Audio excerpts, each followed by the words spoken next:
بداية إذا كان هذا يمكن أن يسبب، يمكن أن يكون هذا مخرج.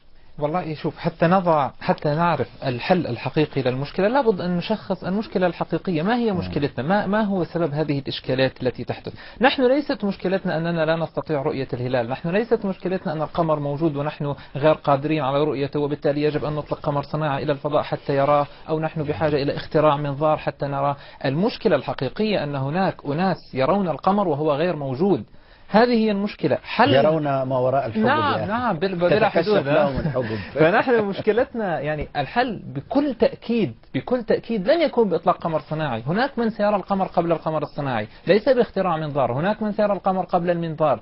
الحل في رأيي قد يكون أولا بالاقتداء بالمثال المغربي. المغرب هي أفضل دولة عربية إسلامية على الإطلاق بتحديد بدايات الأشهر الهجرية. كيف باختصار المغرب ترصد الهلال من ما يزيد عن 200 موقع داخل المملكة المغربية، من متخصصين، من لجان رسمية. نعم، هذه النقطة المهمة. أولا 200 موقع، ولكن ليسوا من أناس عاديين، هم أناس متخصصين. يعني كل دولة تستطيع أن تفعل هذا.